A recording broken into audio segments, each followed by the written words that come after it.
Yuk jadi bagian dari dakwah kami. Dukung operasional dakwah dan sosial kami, raih pahala amal jariah yang terus mengalir sampai hari kiamat.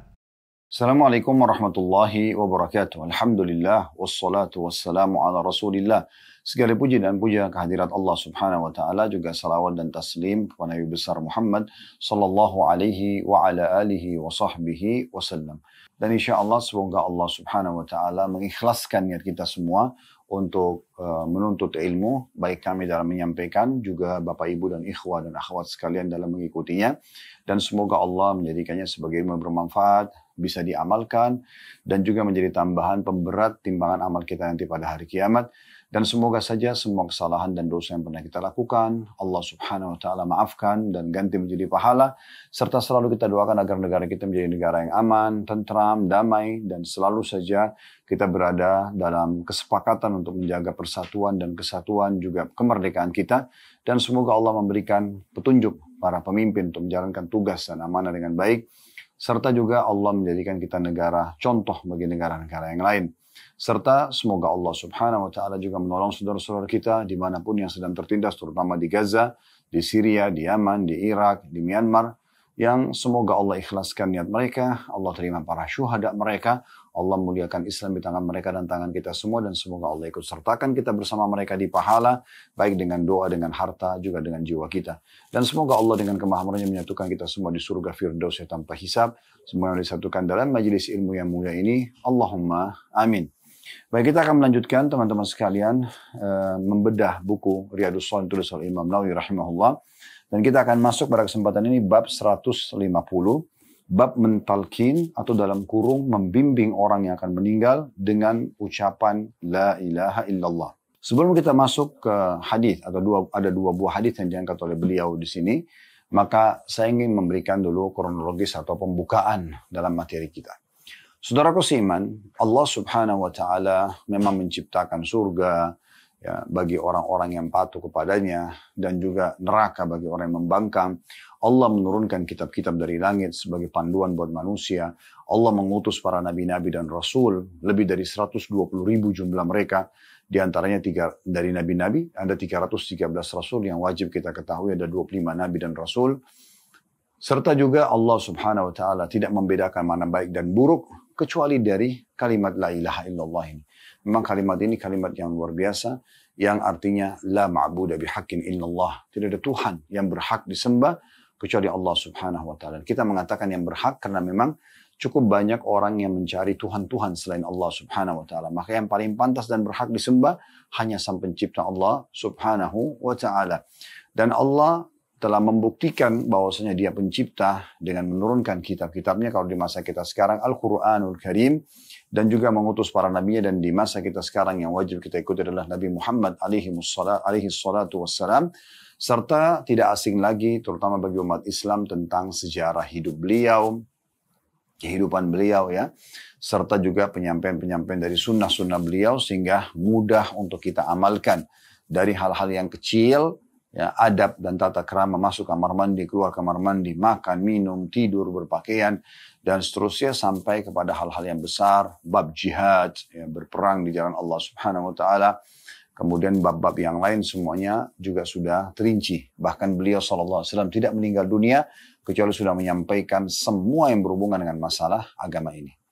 Nah teman-teman sekalian, saking dahsyatnya kalimat la ilaha illallah ini, walaupun dia sederhana dan terlihat pendek, tidak ada Tuhan yang berhak disembah kecuali Allah, ini akan menjawab semua yang muncul di benak seseorang pada saat dia lihat ke langit, lalu kemudian dia ingin mencari tahu siapa yang menciptakan bintang-bintang tersebut yang miliaran jumlahnya, dengan cahaya yang berkilauan terlihat di malam hari, dengan jarak yang sekian jauh misalnya, serta juga ukuran masing-masing berbeda-beda, serta juga kandungan di dalam planet tersebut juga berbeda-beda.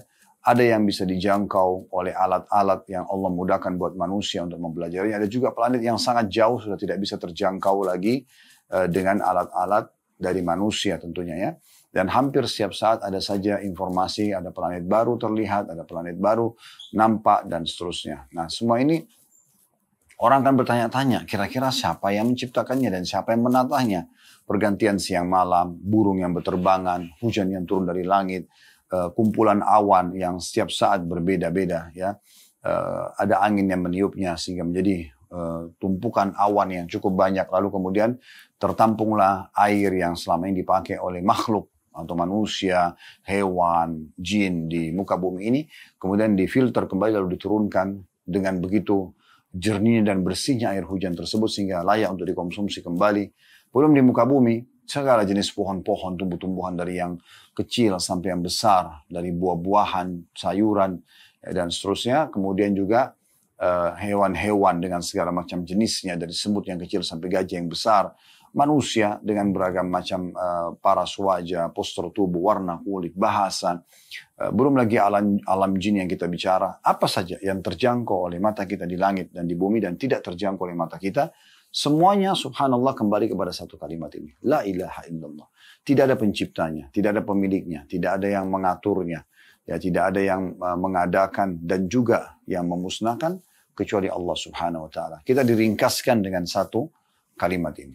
Orang yang hidupnya, saudaraku seiman, diikuti dalam hati dengan keyakinan tentang kalimat ini sehingga dia menjalankan seperti ada seorang sahabat yang pernah bertanya kepada Nabi SAW, ya Rasulullah, ajarkan kepadaku satu kalimat, satu ilmu ringkas yang aku bisa berpegang padanya.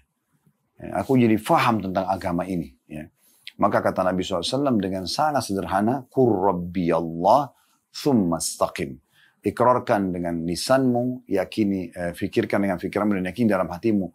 Tuhanku Allah, kemudian istiqamalah. Apa yang dia perintahkan, kerjakan. Apa yang dia larang, jauhi. Maka ini ringkasnya. Nah seperti itu diringkas juga di kalimat, La ilaha illallah. Siapa yang semasa hidupnya sangat yakin dan berada di atas rel ini, maka dipastikan juga di akhir hidupnya dia mudah untuk mengucapkan kalimat ini. Dan bab ini khusus membahas siapa nanti yang akhir hidupnya, ya, atau sudah mau meninggal, dianjurkan orang yang ada di sekitarnya kalau mereka muslimin dan juga orang yang mau meninggal ini adalah muslim, ditalkinkan, dibantu untuk dia mengucapkan la ilaha illallah. Ya, dan juga orang yang sedang sakit itu berusaha untuk mengucapkannya. Dan kita akan titik beratkan tentunya orang yang dimudahkan oleh Allah subhanahu wa ta'ala mengucapkan akhir kalimat ini, maka dipastikan memang semasa hidupnya dia berada di atas rel itu. Jadi nggak bisa teman-teman sekalian, apa hadis yang akan kita bacakan dalam bab ini ada 2 buah hadis. Ya, karena Anda dengar keutamaan Anda mengatakan, sudah kalau gitu di akhir hidup saya saja nanti saya akan ucapkan la ilaha illallah. Pastikan Anda tidak akan bisa mengucapkan kalau Anda tidak berada di atas rel itu semasa hidup Anda.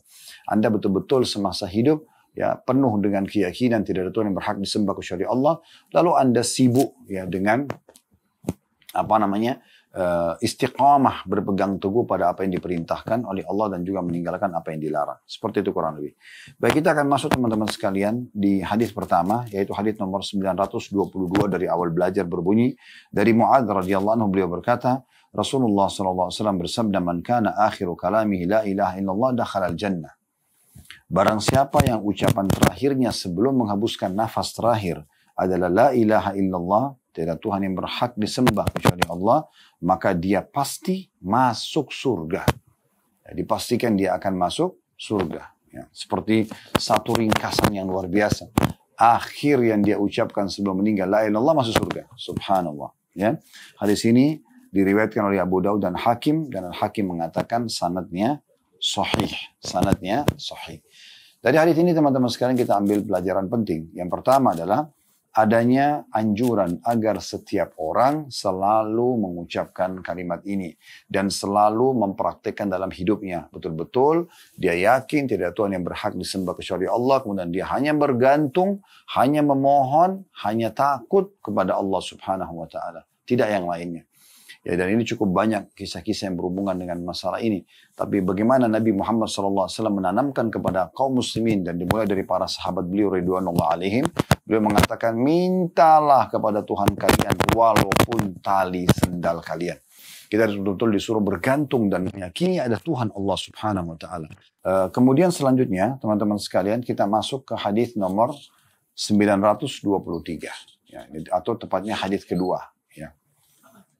Dari Abu Sa'id Al-Khudri radhiyallahu anhu, beliau berkata, Rasulullah sallallahu alaihi wasallam bersabda, laqinu mautakum la ilaha illallah.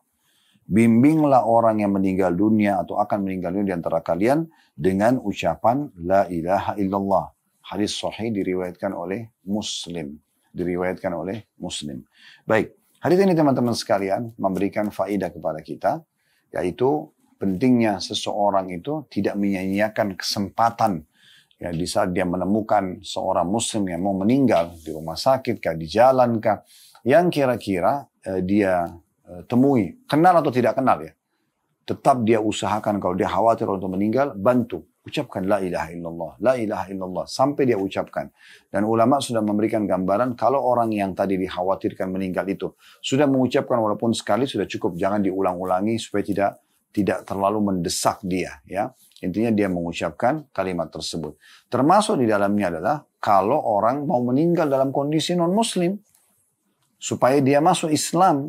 Seperti misalnya perkataan Nabi SAW kepada pamannya Abu Talib. Ya, hai pamanku, ucapkan la ilaha illallah. Aku akan tolong engkau dengan kalimat itu pada hari kiamat di hadapan Allah.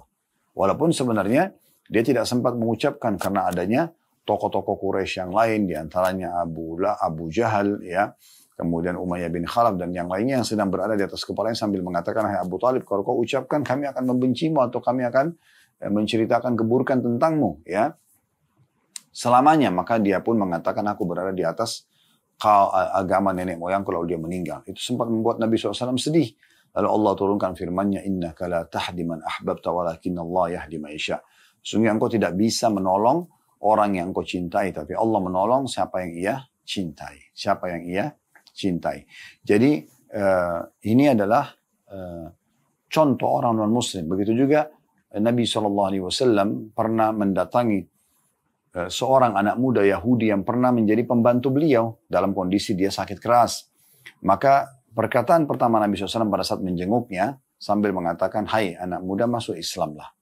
Maka kemudian dia pun melihat ke arah ayahnya dan ayahnya mengatakan, ati Abul Qasim, ikutilah ayahnya Qasim, maksudnya Nabi Muhammad SAW. Karena anak pertama laki-laki beliau bernama Al-Qasim, dipanggil Abul Qasim. Maka anak muda itu pun mengikuti Nabi SAW dalam mengucapkan 2 kalimat syahadat, kemudian dia meninggal. Setelah itu kata Nabi SAW, segala puji bagi Allah yang telah menyelamatkan dia dari api neraka. Alhamdulillahilladzi anjahu minan nar. Ini contohnya. Baik, kita ambil pelajaran dari hadis ini teman-teman sekalian. Pentingnya setiap orang peduli agar membimbing ya orang yang mau meninggal, baik dia muslim atau non muslim, untuk mengucapkan la ilaha illallah. Tapi si muslimnya la ilaha illallah, kalau non muslimnya dengan ucapan 2 kalimat syahadat. Semoga saja semua itu akan memberikan keselamatan bagi dia. Kita masuk bab nomor 151, bab apa yang diucapkan sesudah memejamkan mata mayit. Ya, jadi kalau mayit meninggal, sunnahnya adalah menutup atau memejamkan kedua kelopak matanya. Maka di situ ada yang dianjurkan untuk diucapkan. Kita akan bacakan hadisnya nomor 924 dari awal belajar berbunyi dari Ummu Salamah radhiyallahu anha, beliau berkata, dakhala Rasulullah sallallahu alaihi wasallam ala Abi Salamah wa qad shaqqa basaruhu fa'agmadahu thumma qala inna ar-ruha idha qubida tabi'ahu al-basar fadajja nasun min ahlihi faqala la tad'u ala anfusikum illa bi khair فإن الملائكة يؤمنون على ما تقولون ثم قال اللهم اغفر لأبي سلمة وارفع درجته في المهديين واخلفه في عقبه في الغابرين واغفر لنا وله يا رب العالمين وابصح له في قبري ونور له فيه. Hadis ini sahih diriwayatkan oleh Imam Muslim. Terjemahannya, kata Ummu Salamah radhiyallahu anha, Rasulullah sallallahu alaihi wasallam masuk menjenguk dan melihat Abu Salamah, maksudnya suami beliau, suaminya Ummu Salamah. Walaupun nanti Ummu Salamah ini setelah meninggal Abu Salamah beliau menikah dengan Nabi SAW ya. Tapi ini di saat masih bersama dengan Abu Salamah, beliau menceritakan waktu suaminya Abu Salamah sakit keras, Nabi SAW masuk dan menjenguknya dalam kondisi matanya terbuka. Maksudnya pada saat ini sudah meninggal dunia ya. Rasulullah SAW masuk kemudian melihat Abu Salamah dalam kondisi matanya terbuka setelah wafat. Maka beliau memejamkannya. Kemudian beliau bersabda, sesungguhnya jika nyawa itu dicabut, maka ia akan diikuti oleh pandangan mata. Maka beberapa orang dari keluarganya sempat bersuara keras. Yang dimaksud suara keras ada putnot nomor 615 adalah mereka menangis dengan suara keras. Maka beliau SAW bersabda, janganlah kalian berdoa untuk diri kalian melainkan dengan kebaikan. Karena sungguhnya para malaikat mengamini doa kalian.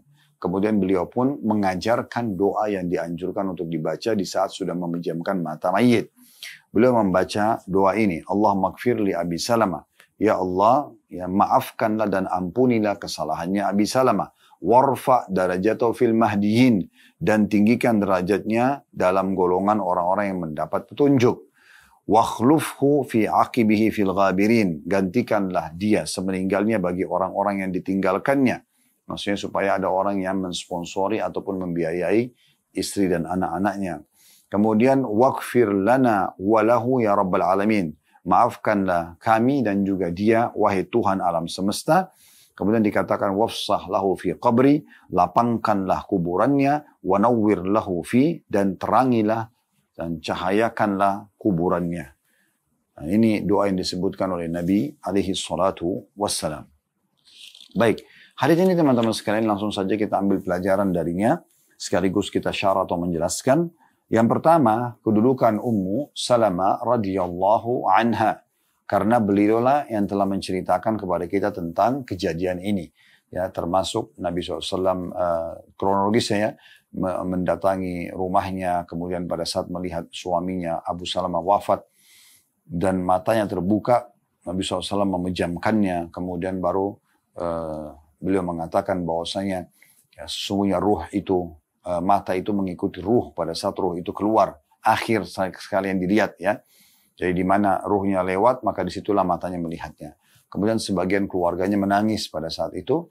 Lalu Nabi SAW mengatakan, jangan kalian mengucapkan kecuali kebaikan. Jangan doakan keburukan. Jangan bilang misalnya, ya kenapa dia meninggal, kenapa bukan saya, dan seterusnya. Contoh-contoh seperti ini, jangan. Tidak usah diucapkan. Ucapkan yang baik saja.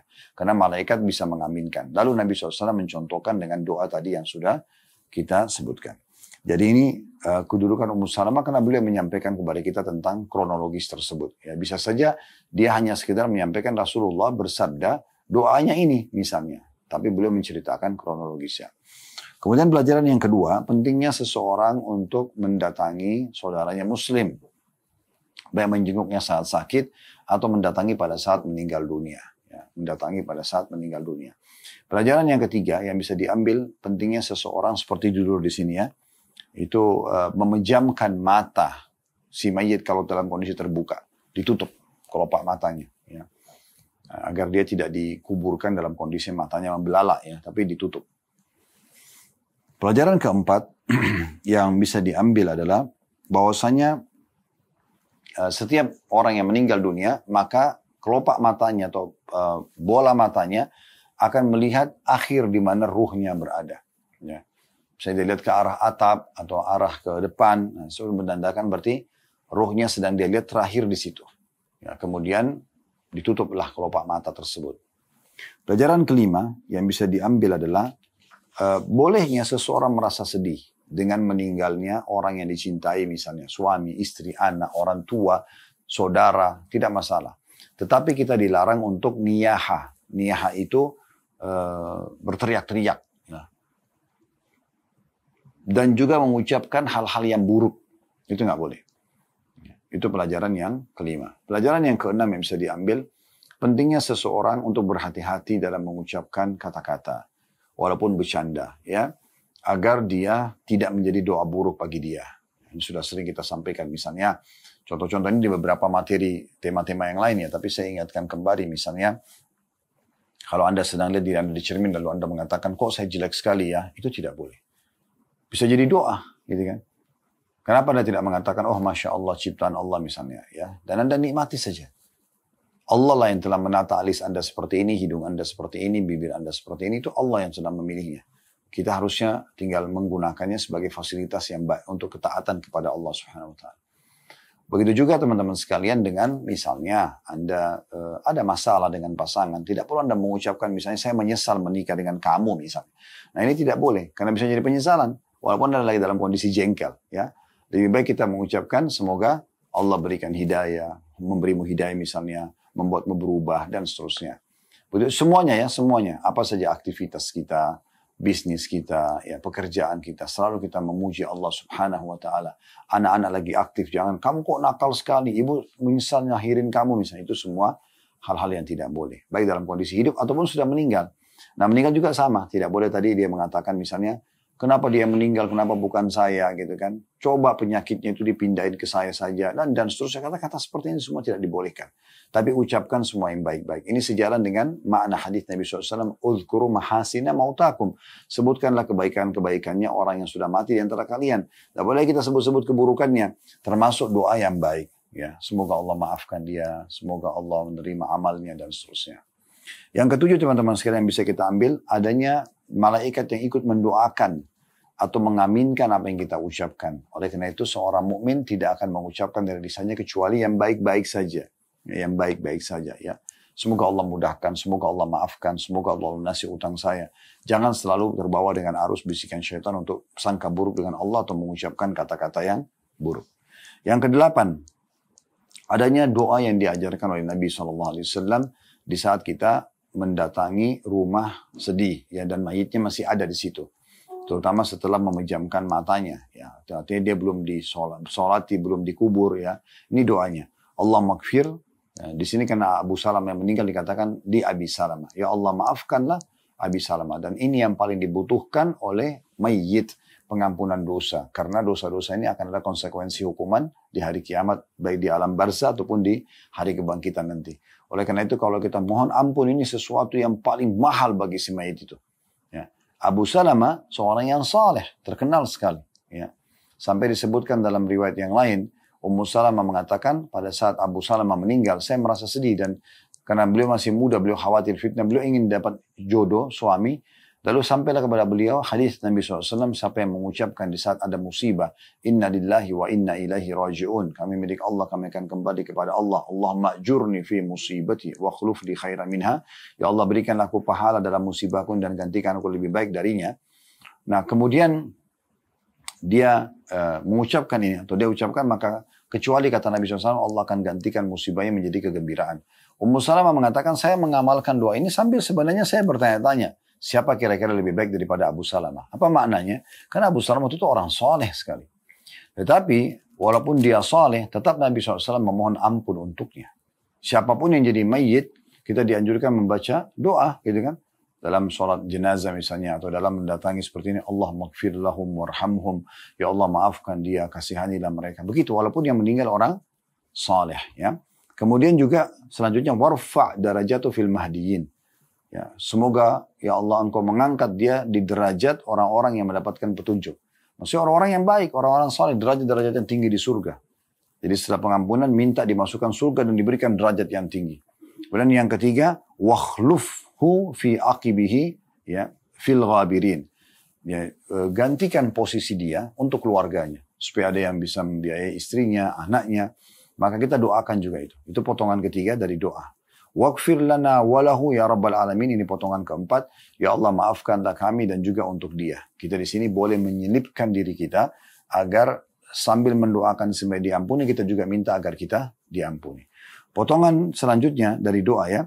Jadi tadi ampuni Abi Salamah, yang pertama, yang kedua angkat derajatnya, yang ketiga berikanlah ganti yang bisa mensponsori keluarganya, yang keempat ampuni dia, diulangi lagi dan juga kita yang sedang membaca doa. Kemudian yang kelima, wafsah lahu fi qabri, lapangkan kuburannya. Ya. Kemudian yang keenam adalah wanawwir lahu fi, dan berikanlah cahaya di kuburannya itu. Karena memang kuburan itu nanti akan dipenuhi dengan cahaya ya, dari amal-amal saleh, dan juga akan dipenuhi dengan kekelaman dari dosa-dosa. Maka kita minta agar yang menemani nanti mayit tersebut ya adalah cahaya dari amal-amal salehnya. Nah, ini yang disebutkan dalam hadis di bab nomor 151. Jadi sebuah hadis saja yang diangkat oleh beliau. Kita masuk bab nomor 152. Bab apa yang dibaca kepada mayit dan yang diucapkan oleh keluarga yang ditinggal. Hadisnya nomor 925 dari awal belajar berbunyi dari Ummu Salamah radhiyallahu anha, beliau berkata, Rasulullah SAW bersabda, "Idza hadartumul marida awil mayyita faqulu khaira, fa innal malaikata yu'minuna 'ala ma taqulun." Qalat, "Falamma mata Abu Salamah, ataitu an-nabiy sallallahu alaihi wasallam faqultu ya Rasulullah inna Aba Salamah qad mat." Qala quli Allahumma ighfirli walahu wa aqibni minhu uqban hasana.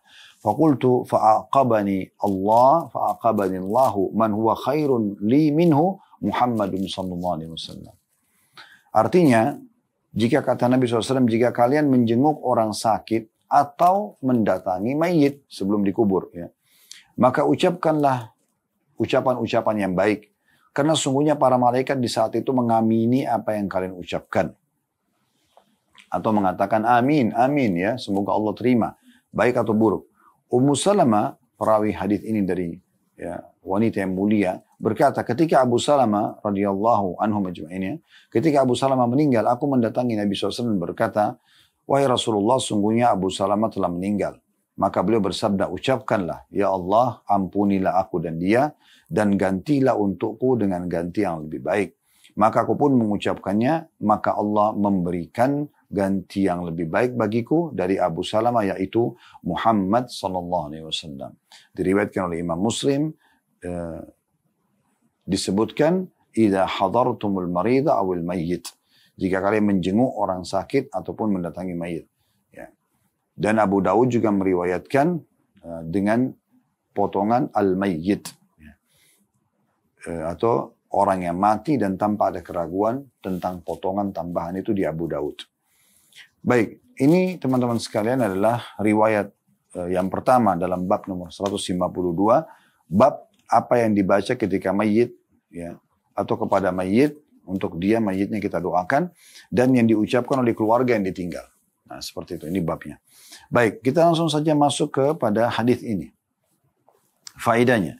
Yang pertama, pentingnya seseorang itu selalu mengucapkan kata-kata baik. Untuk dirinya atau untuk orang yang sedang dijenguk sakit atau sedang takziah kepada orang yang meninggal dunia. Baik untuk si mayit ataupun keluarga mayit tersebut. Itulah yang disebutkan di awal potongan hadis Nabi SAW. Idza hadartumul marida awil mayta faqulu khairah. Fa innal malaika yu'minuna ala ma taqulun. Kalau kalian sedang menjenguk orang sakit, ya kita bisa mengatakan semoga engkau lekas sembuh, semoga tidak masalah untuk kamu, ya seperti dalam riwayat yang lain kata Nabi SAW pada saat menjenguk seorang sahabat, la ba's alaik tahuru ma'asyifa. Semoga tidak masalah buatmu dan semoga jadi pembersihan, ya, penyembuhan dan juga pembersihan, ya. Pembersihan dosa dan juga semoga engkau lekas sembuh. Misal, ya, ada beberapa contoh doa-doa yang dibaca oleh Nabi SAW kepada si mayit, ya, kepada orang yang sedang sakit, ya, kepada orang yang sedang sakit. Itu termasuk sunnah Nabi SAW. Jadi kita gembirakan dia, kita menanamkan optimisme dalam dirinya, baik buat kita yang sedang menjenguk atau juga orang yang sedang sakit tersebut, ya. Begitu juga pada saat kita mendatangi orang yang mayit, meninggal, maka kita doakan kebaikan buat dia, serta juga kita doakan kebaikan dan ucapkan kata-kata baik, nasihat-nasihat yang baik untuk keluarga yang ditinggal. Maka semua itu tentunya insya Allah akan sesuai dengan sunnah Nabi alaihi salatu wassalam. Ya intinya kita dianjurkan selalu mengucapkan kata-kata yang baik saja. Kemudian pelajaran yang kedua, bahwasanya ajal itu datang. Ya. Tidak harus kepada orang yang lebih tua atau lebih dahulu. Bisa saja lebih mudah meninggal. Atau bisa juga orang lebih tua meninggal. Bisa saja seorang ayah dan ibu lebih dulu meninggal daripada anaknya. Bisa saja anak lebih dulu meninggal dari orang tuanya. Bisa saja suami lebih dulu meninggal dari istri. Bisa saja istri lebih dulu meninggal dari suami. Ya seperti itulah. Ya, itu tergantung ajalnya. Jadi tidak harus orang yang lebih tua lebih dulu meninggal. Ya seperti itu. Maka ini juga diambil pelajaran tentunya. Karena Abu Salamah meninggal di sini sementara masih banyak orang yang lebih tua dari beliau. Tetapi beliau meninggal lebih dulu. Ya. Kemudian pelajaran yang ketiga yang bisa diambil adalah bolehnya seseorang, ya, yang sedang sedih, ya, ditimpa kesedihan, maka boleh bertanya apa yang harus dia lakukan kepada ahli ilmu. Ya, di sini Ummu Salamah mengatakan pada saat Abu Salamah meninggal, saya mendatangi Nabi SAW dan bertanya pada beliau, Abu Salamah sudah meninggal, apa yang harus saya lakukan? Apa yang harus saya ucapkan? Maka Nabi SAW mengajarkan untuknya doa. Ya. Ini setiap wanita yang suaminya meninggal boleh dia baca. Seorang suami yang istrinya meninggal boleh dia baca. Ya. Di sini diajarkan dua potongan doa yang pendek saja. Allahumma gfirli walahu. Ya Allah maafkan aku dengan dia. Ya, di sini dikatakan di potongannya walahu dan untuk dia laki-laki karena yang meninggal Abu Salamah. Kalau misalnya sebaliknya Anda seorang laki-laki yang meninggal istri Anda dan mengatakan Allahumma gfirli walaha. Ya Allah maafkan aku dan dia perempuan gitu ya. Istri gitu ya. Dan juga Anda doakan ini untuk orang tua yang meninggal, anak yang meninggal, sama. Ya Allah maafkan aku dan juga untuk mayit ini. Kemudian potongan kedua dari doa, wa aqibni minhu uqban hasana.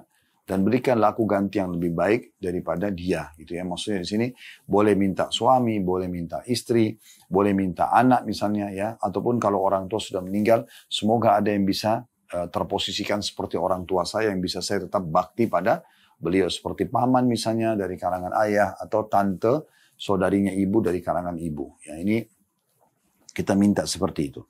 Selanjutnya teman-teman sekalian pelajaran keempat dari hadis ya. Ternyata dengan mengamalkan doa ini Allah Subhanahu wa taala membuktikan langsung ya untuk Ummu Salamah dan beliau mengatakan ternyata setelah saya amalkan doa ini ya Allah ampuni aku dan juga dia maksudnya Abu Salamah dan gantikan aku lebih baik maka Allah mendatangkan ganti yang lebih baik daripada Abu Salamah itu adalah Nabi Muhammad SAW. Ini fakta ya tentu saja Nabi Muhammad SAW lebih mulia dari semua manusia bukan cuma Abu Salamah semua nabi-nabi pun masih di bawah Nabi Muhammad alaihi wassalatu wassalam. Selanjutnya hadis nomor 926 masih di bab yang sama, masih juga Ummu Salamah di sini ya, karena kasusnya meninggalnya Abu Salamah. Dari Ummu Salamah radhiyallahu anha beliau berkata, aku mendengar Rasulullah sallallahu alaihi wasallam bersabda, "Ma min 'abdin tusibuhu musibatun fayaqul, inna lillahi wa inna ilaihi raji'un. Allahumma jurni fi musibati wa akhlif li khaira minha. Illa ajarahu Allah ta'ala fi musibatihi wa akhlafa lahu khaira minha." Qalat falamma tuwfiya Abu Salamah قلت كما أمرني رسول الله صلى الله عليه وسلم فأخلف الله لي خيرا منهم رسول الله صلى الله عليه وسلم. Terjemahannya kata Ummu Salamah, aku mendengarkan Rasulullah SAW bersabda, tidak ada seorang hamba yang ditimpa suatu musibah. Kemudian dia mengucapkan, Inna lillahi wa inna ilaihi raji'un. Sesungguhnya kami adalah kepunyaan Allah dan sesungguhnya kami akan kembali juga kepada Allah. Allahumma jurni fi musibati, ya Allah berilah aku pahala dalam musibahku ini, wa akhlif li khaira minha, dan berilah aku ganti yang lebih baik darinya. Ya, jadi ini doa yang dianjurkan untuk diucapkan. Ya. Jadi kita langsung saja masuk ke pelajarannya ya, pelajaran yang bisa diambil dari hadits ini nanti setelah kita baca lengkapkan terjemahannya. Dia mengatakan, ya Allah berilah aku pahala dalam musibahku dan berilah aku ganti yang lebih baik darinya. Melainkan Allah akan memberikan pahala dalam musibah yang menimpanya dan memberinya ganti yang lebih baik kepadanya. Ummu Salamah berkata, ketika Abu Salamah meninggal, aku membaca sebagaimana diperintahkan oleh Rasulullah SAW, maka Allah memberikan kepadaku ganti yang lebih baik darinya. Dia adalah Rasulullah SAW. Hadis riwayat Imam Muslim. Dari hadis ini kita ambil pelajaran teman-teman sekalian. Yang pertama adalah pentingnya seseorang itu pada saat dia ditimpa musibah, dia tidak pernah lupa mengucapkan doa ini. Inna lillahi wa inna ilaihi raji'un. Kami milik Allah, kami akan kembali kepada Allah. Allahumma jurni fi musibati. Ya Allah berikan aku pahala dalam musibahku ini. Wa akhlif li khairan minha dan gantikan aku yang lebih baik darinya. Makanya dibaca dan dihafal mati doa ini ya. Allahumma inna lillahi wa inna ilaihi raji'un. Allahumma ajurni fi musibati wa akhlif li khaira minha. Kami milik Allah, kami akan kembali kepada Allah. Ya Allah, tolonglah aku dalam musibahku ini dan gantikan aku yang lebih baik darinya. Kata Nabi SAW, kecuali kalau dia baca ini, ya Allah akan berikan dia pahala yang besar dari musibahnya dan juga Allah akan gantikan lebih baik daripada musibah yang sedang menimpa dia. Ya, jadi ini jaminan dari Nabi SAW. Pelajaran pertama adalah pentingnya orang menghafal doa ini dan mengamalkan dalam hidupnya. Dan ini dikenal dengan kalimat istirja atau kalimat kembali kepada Allah Subhanahu wa taala. Dan para kaum salafus saleh, sahabat, tabi'in, tabi'in, ridwanullah alaihim rahimahumullah semuanya, itu mereka tidak pernah meninggalkan kalimat ini walaupun dalam hal yang kecil. Misalnya jalan sendalnya putus, inna lillahi wa inna ilaihi raji'un, Allah ma'jurni fi musibati wa akhlif li khaira minha. Dia mau keluar rumah, mendung misalnya, gelap, dia apa saja yang dianggap ya mengganggu dia, diucapkan kalimat istirja. Sayangnya kita di Indonesia ini masih umum ya, tidak semuanya tapi masih umum terjadi. Nanti kalau ada orang mati baru mengucapkan kalimat ini. Padahal sebenarnya ini diucapkan di setiap ada musibah walaupun kecil. Nah ini pelajaran pertama dari hadis. Pelajaran yang kedua, dahsyatnya doa ini. Ya. dahsyatnya doa ini sendiri. Karena siapa yang betul-betul ikhlas mengamalkannya, maka akan diberikan pahala. Tadi mengatakan Allahumma ajurni fi musibati. Tolonglah aku berikanlah aku pahala dalam musibahku ini. Wa akhlif li khairan minha, dan gantikan aku lebih baik. Maka Allah pasti akan berikan pahala dan juga Allah akan gantikan yang lebih baik. Pelajaran yang ketiga, bukti nyata dari amalan doa ini. Ya, dan bagaimana Allah kabulkan buat Ummu Salamah, karena beliau meriwayatkan hadis ini dan mengatakan, setelah saya amalkan ini, maka betul-betul Allah kabulkan dan Allah gantikan yang lebih baik ya dari Abu Salamah, yaitu Rasulullah sallallahu alaihi wa ala alihi wa sahbihi wasallam. Baik, hadis ketiga teman-teman sekalian dalam bab yang sama. Ini urutan atau nomor 927 dari awal belajar. Berbunyi dari Abu Musa Al-Ash'ari radhiyallahu anhu bahwa Rasulullah sallallahu alaihi wasallam bersabda, "Idza mata waladul 'abd, qala Allah Ta'ala li malaikatihi, qabattum walad 'abdi?" Fayaqulun, "Na'am." Fayaqul, "Qabattum thamarata fuadi?" Fayaqulun, "Na'am." Fayaqul, "Madza qala 'abdi?" Fayaquluna, "Hamidaka wastarja'a." Fayaqulu Allah Ta'ala, "Ibnu li 'abdi baitan fil jannah wa sammuhu baital hamd." Terjemahannya, kata Rasulullah SAW, jika ada anak seorang hamba meninggal, maksudnya anak salah seorang di antara kita misalnya meninggal, Allah Ta'ala berfirman kepada para malaikatnya, "Kalian mencabut nyawa anak hambaku?" Mereka menjawab, "Benar." Kemudian Allah bertanya lagi, "Kalian telah mencabut nyawa buah hatinya?" Mereka menjawab, "Benar." Kemudian Allah bertanya lagi, "Lalu apa yang dibaca atau diucapkan oleh hambaku pada saat kalian mencabut ruh anaknya?" Maka para malaikat menjawab, "Dia memujimu dan mengucapkan istirja." Ya tadi, "Inna lillahi wa inna ilaihi raji'un." Maka Allah Ta'ala pun berfirman kepada para malaikat, "Bangunkan secara khusus karena ucapan doa itu, dan dia bersabar menerima ujian itu, bagi hambaku ini," ya, yang sudah istirja tadi ya, "itu istana atau rumah di surga, dan berikan namanya Baitul Hamd atau rumah pujian." Hadis ini diriwayatkan oleh Tirmidzi dan beliau mengatakan hadis ini adalah hadis yang hasan. Hadis yang hasan ya. Hadis ini teman-teman sekalian memberikan pelajaran kepada kita. Yang pertama ya, bahwasanya Allah Ta'ala berinteraksi dengan para malaikat. Dan itu bisa terjadi setiap saat. Ya. Allah Subhanahu wa Ta'ala zat yang maha hidup, Al-Hayyu dan Al-Qayyum, yang terus-menerus mengurus makhluknya. Allah tidak pernah ada letih, tidak pernah ngantuk, tidak pernah tidur. Ya. Jadi Allah Subhanahu wa Ta'ala zat yang maha sempurna. Makanya dalam ayat kursi kita baca, "La ta'khuduhu sinatun wala naum." Allah itu adalah zat yang tidak pernah ngantuk apalagi tidur.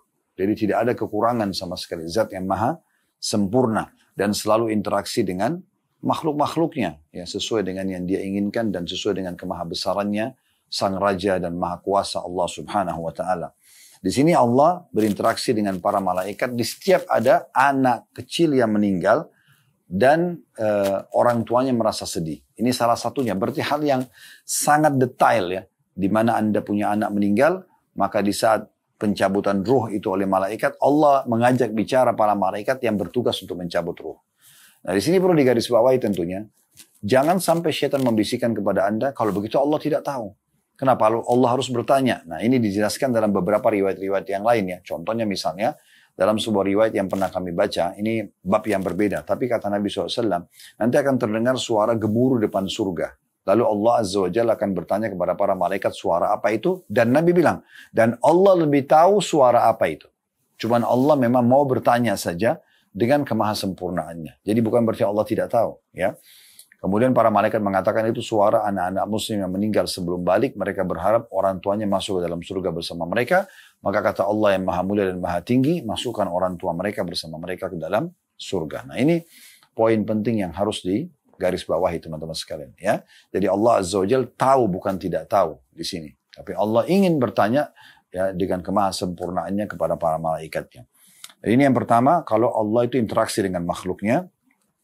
Dan Allah bertanya kepada para malaikat. Pelajaran yang kedua yang bisa diambil dari hadis ini, bahwasanya Allah Subhanahu wa Ta'ala memang menamakan anak itu adalah buah hati. Ya, Di sini dikatakan, apakah kalian mencabut ruh anak hambaku? Para malaikat mengatakan iya. Apakah kalian, diulangi lagi, mencabut nyawa kekasih atau buah hatinya? Nah, berarti memang wajar itu. Allah tanamkan dalam hati kita sebagai seorang ayah, sebagai seorang ibu, rasa cinta kepada anak itu. Dan saya juga setelah berinteraksi, Allah Subhanahu Wa Taala mengamanahkan beberapa anak, dan semoga Allah jaga mereka, tumbuh besarkan mereka di atas ketaatan dan keimanan, dan juga meninggal dalam keadaan Islam. Allahumma amin. Tentunya bermanfaat bagi agama, bagi negara, bagi kaum muslimin, ya, bagi manusia umumnya. Allahumma amin. Nah, di situ saya baru melihat ternyata subhanallah memang ada rasa cinta itu kepada anak-anak, ya. Nah, itu juga disebutkan dalam Al-Quran dalam surah Yusuf, bagaimana Nabi Yakub alaihissalam sangat mencintai anak-anaknya, diantaranya Nabi Yusuf dan Binyamin alaihimussalatu wassalam, gitu kan. Dan bagaimana pada saat Nabi Yusuf ya dibuang oleh saudara-saudaranya, dan Nabi Yakub merasa kehilangan, saking sedihnya sampai membuat matanya buta, gitu kan. Nah, begitu juga itu tentang seorang ayah, tentang seorang ibu, bagaimana digambarkan ibunya Nabi Musa alaihissalam pada saat dia ketakutan dibunuh oleh Fir'aun nanti Nabi Musa, karena di tahun yang Nabi Musa lahir itu adalah tahun di mana Fir'aun memerintahkan semua anak laki-laki Bani Israel dibunuh.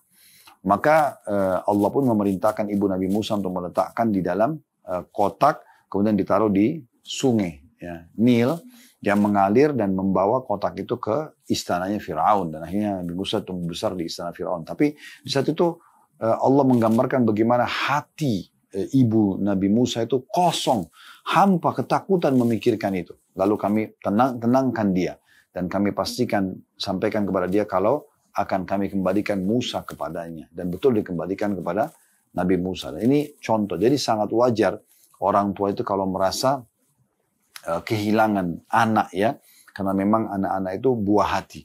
Cuma memang kita jangan sampai teman-teman sekalian lalai dalam masalah ini, terlalu berlebihan sehingga akhirnya kita lupa kalau sebenarnya kita ini hanya status saja, ayah dan ibu, dan memang Allah tanamkan rasa suka, tapi dia adalah miliknya Allah Subhanahu Wa Taala. Kalau Allah ingin mematikannya maka selesai, berarti memang sudah ajalnya datang, ataupun Anda meninggal, mereka pun sebagai anak-anak harus bisa menerima poin tersebut. Nah, ini yang perlu kita garis bawahi, teman-teman. Ini pelajaran kedua. Pelajaran ketiga yang bisa diambil dari hadis ini, yaitu pentingnya seorang hamba selalu memuji Allah dalam setiap keadaan. Apakah dia lagi sedang, sebagaimana disebutkan dalam sebuah riwayat yang sahih, Nabi SAW itu kalau sampai kepada beliau berita gembira, maka beliau mengatakan, atau ada nikmat yang beliau rasakan, beliau mengatakan alhamdulillahilladzi bi ni'mati tatimmus shalihat. Segala puji dan puja kehadirat Allah Subhanahu Wa Taala yang semua kebaikan tersempurnakan dengan izinnya. Nah, itu kalau ada nikmat. Saya ulangi lagi. Hafal baik-baik teman-teman sekalian. Alhamdulillahilladzi bi ni'matihi tatimmus shalihat. Alhamdulillahilladzi bi ni'matihi tatimmus shalihat. Segala puji dan puja kehadirat Allah yang semua kebaikan tersempurnakan dengan izinnya. Sekali lagi, alhamdulillahilladzi bi ni'matihi tatimmus shalihat. Hafal baik-baik dan selalu ucapkan di setiap ada nikmat yang ada. Kemudian dikatakan kalau Nabi SAW sedang menghadapi musibah atau ada ujian, maka beliau mengatakan alhamdulillahi ala kulli hal. Segala puji dan puja kehadirat Allah dalam setiap keadaan. Nah, ini berarti dalam keadaan memang kondisi pun ada ujian, tetap beliau memuji Allah Subhanahu Wa Taala. Dan ternyata pujian ini luar biasa. Dalam keadaan musibah, ya. Karena Allah SWT bertanya kepada para malaikat, apa yang hambaku ucapkan? Oh, mereka memujimu ya Allah. Dan mereka istirja. Mereka mengatakan inna lillahi wa inna ilaihi raji'un. Kami milik Allah, kami akan kembali kepada Allah. Dia yakin semua ini datang dengan hikmah dan kebaikan Allah Subhanahu Wa Taala. Maka dengan itu Allah berikan balasan yang luar biasa. Dibangunkan khusus istana di surga dinamakan rumah atau istana pujian. Nah, khusus bagi hamba yang memuji Allah seperti ini. Baik, kita masuk teman-teman sekalian dua buah hadis yang terakhir dalam bab ini. Hadis nomor 928 dari awal belajar berbunyi dari Abu Hurairah radhiyallahu anhu bahwa Rasulullah sallallahu alaihi wasallam bersabda, yaqulullahu ta'ala ma li 'abdil mu'mini 'indi jazaa'un idza qabattu safiyyata min ahli dunya thumma ihtasabahu illa al-jannah. Artinya Allah Ta'ala berfirman, tidak ada balasan di sisiku bagi hambaku yang beriman jika aku mencabut nyawa orang yang dia kasihi dari penduduk bumi ini, kemudian dia berharap pahala kepadaku, melainkan surga. Diriwayatkan oleh Bukhari.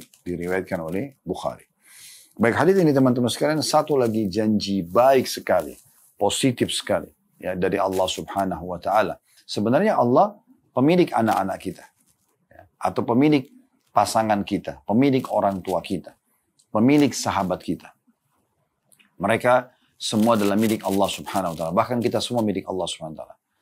Allah bisa mencabut nyawa mereka dan Allah mematikan, toh semua juga sudah Allah takdirkan akan meninggal dunia. Tetapi Allah dengan kemahamurahannya, ya, sangat baik, luar biasa sampai jadi Allah SWT, sampai-sampai Allah masih menyisipkan itu kesempatan untuk bisa meraih tambahan pahala dan balasan di sisinya. Bagi orang yang bersabar, menerima itu, meyakini ini lebih baik di sisi Allah Subhanahu wa ta'ala. Allah pemiliknya anak itu, Allah pemiliknya suami kita, istri kita, orang tua kita, sahabat kita. Allah pemiliknya, kita kembalikan kepada Allah Subhanahu wa ta'ala. Kalau ada orang yang seperti ini, dipastikan dapat tiket VIP ke surga. Ini luar biasa ini, ya. Ini bonus yang luar biasa. Toh juga di saat itu, pasangan kita, orang tua kita, anak kita, atau siapapun yang kita cintai, kalau ajalnya datang dia akan meninggal. Allah mengatakan dalam Al-Quran, فَإِذَا جَاءَ أَجَلُهُمْ لَا يَسْتَأْخِرُونَ سَاعَةً وَلَا يَسْتَقْدِمُونَ. Kalau ajal mereka datang, batas waktu hidup di dunia ini, dan kita semua pasti akan meninggal dunia. Ya, semoga Allah panjangkan umur kita di atas ketaatan dan keimanan dan meninggal di atas Islam dan iman, insyaAllah. Allahumma amin. Jadi semua orang pasti akan meninggal. Nah, tapi di saat dia meninggal, kemudian ya, orang yang ditinggal ini bisa menerima itu sebagai sebuah keputusan dari Allah SWT, bersangka baik pada Allah, maka dia yang ditinggal ini, walaupun dia sedih, dia akan mendapatkan pahala surga, ya, dijamin baginya surga. Itu yang diambil dari potongan hadis ini. Allah Azza wa Jalla berfirman, tidak ada seorang hamba pun, ya, atau tidak ada balasan di sisiku bagi hambaku yang beriman jika aku mencabut nyawa orang yang dia kasihi dari penduduk bumi ini, kemudian dia berharap pahala kepadaku, dia bisa terima. Dia bersabar, dia berharap Allah berikan pahala karena musibah yang dia hadapi ini, kecuali pasti dibalas dengan surga. Nah, ini luar biasa. Hadis terakhir teman-teman sekalian, dan setelah ini kita akan buka pertanyaan insyaAllah. Hadis nomor 929. Dari awal belajar bumi dari Usama bin Zaid radhiyallahu anhuma. Usama sahabat dan Zaid juga bin Haritha ayahnya sahabat. Kita mengatakan radhiyallahu anhuma. Beliau berkata, arsalat ihda banatin Nabi sallallahu alaihi wasallam ilaihi tad'uhu wa tukhbiruhu anna sabiyan laha atau ibnan fil maut. فقال للرسول ارجع إليها فأخبرها أن لله تعالى ما أخذ وله ما أعطى وكل شيء عنده بأجل مسمى فمرها فلتصبر ولتحتسب وذلك تمام الحديث. Hadis ini riwayat Bukhari dan Muslim. Hadis ini teman-teman terjemahannya, kata Usama bin Zaid radhiyallahu anhuma, salah satu putri Nabi SAW mengutus seseorang kepada beliau untuk memberitahukan beliau bahwa bayinya atau anak laki-lakinya dalam keadaan sakarat akan meninggal dunia.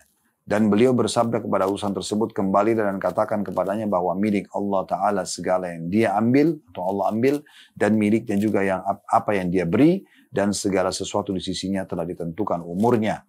Maka suruhlah dia agar bersabar dan juga mengharapkan pahala di sisi Allah.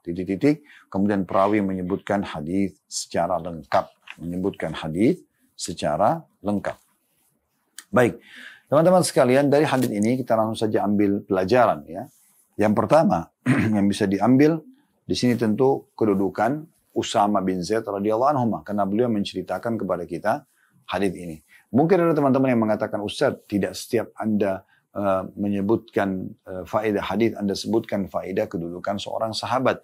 Jadi kalau sahabat itu hanya menyampaikan, mengatakan Abu Hurairah berkata, lalu Rasulullah SAW bersabda. Nah, ini memang kita tidak masukkan di dalam kategori faedah hadis. Ya, ini yang kita gunakan metode dari awal kita belajar atau membedah buku hadis ini. Tapi kalau dia menceritakan kronologisnya, baru kita masukkan dalam faedah hadis. Ya. Baik, selanjutnya teman-teman sekalian, ini karena Usama bin Zaid radhiyallahu anhu, dia menceritakan kronologisnya gitu kan, bahwasanya ya salah seorang putri Nabi pernah mengutus seseorang kepada beliau lalu menyampaikan kalau anaknya lagi sakarat, minta agar Nabi datang. Kemudian Nabi SAW justru mengatakan, suruhlah dia agar mengucapkan atau sampaikan kepada dia milik Allah yang Allah kasih, milik Allah yang Allah ambil, dan milik Allah yang dia beri, dan semua di sisi Allah itu sudah tentukan ajalnya atau umurnya. Perintahkan dia agar bersabar dan mengharapkan pahala. Ini kan diceritakan oleh Usama radhiyallahu anhu. Pelajaran kedua dari hadis tentang pentingnya seseorang itu untuk selalu saja mendoakan kebaikan dan mengajarkan kebaikan selama dia punya ilmunya kepada orang yang sedang menghadapi permasalahan atau membutuhkan jawabannya. Di sini salah satu anak Nabi SAW yang kami ketahui, sebatas ilmu kami, ini yang dimaksud adalah Zainab radhiyallahu anha, ya, pada saat anaknya kecil yang bernama Umamah, perempuan, ya. Cucu Nabi SAW itu sakit keras, maka Zainab mengutus salah satu dari pembantunya untuk datang kepada Nabi SAW menyampaikan kalau anaknya atau cucu beliau sedang sakarat, itulah Umamah, ya. Dan akhirnya meninggal bayi itu. Maka Nabi SAW kemudian memberikan saran ini. Nah, apa sarannya ini tadi? Dia harus menyadari, inna lillahi ma akhad. Sesungguhnya milik Allah Ta'ala apa yang dia ambil. Jadi anak itu punya Allah. Rumah itu punya Allah. Suami itu, istri itu, orang tua itu semua milik Allah Subhanahu wa Ta'ala. Tidak ada sesuatu pun yang di langit dan bumi kecuali milik Allah. Maka dengan bertauhid seperti ini kita jadi bisa lebih tenang menerima apa yang Allah putuskan, ya. Inna lillahi ma akhad. Walillahi ma a'ta. Dan milik Allah juga yang Allah beri. Ya. Jadi yang memberikan kita anak awalnya adalah Allah. Saya dan semua laki-laki cuma diamanahkan fisik ini, diamanahkan juga sperma. Lalu dituangkanlah di rahim istri kita. Lalu istri itu menerima sperma tadi, bertemu dengan sel telur, dan bukan dia yang mengaturnya. Banyak sperma yang tidak bisa jadi anak dia tidak bisa bertemu dengan sel telur. Tapi ini Allah jadikan. Kemudian akhirnya terjadilah anak itu laki-laki atau perempuan, sempurna atau tidak. Misalnya itu semua diatur oleh Allah SWT. Jadi Allah yang kasih semua itu, bukan kita pemiliknya. Kemudian juga semua ini ada punya ajal. Nah, di sini ajal itu teman-teman bukan hanya manusia punya ajal. Semuanya punya ajal. Bahkan benda-benda pun punya ajal. Handphone kita pun mungkin punya ajal. Ya, artinya di saat ajalnya datang dia akan rusak. Nah seperti itu, ada waktu. Tapi biasanya lebih umum digunakan untuk manusia, ya, atau hewan disilakan dengan ajalnya. Nah ini, maka Nabi SAW menganjurkan agar, ya, menyadari tentang poin ini. Pelajaran terakhir, pentingnya seseorang sabar dan mengharapkan pahala, karena dengan itu dia akan lebih mudah melalui musibah tadi dan juga akan mendapatkan pahalanya. Kedepannya insya Allah teman-teman kita akan lanjutkan di bab nomor 153, yaitu bab bolehnya menangisi mayit tanpa meratapinya, tanpa teriak-teriak, dengan menyebut-nyebut kebaikannya atau meraung dengan keras.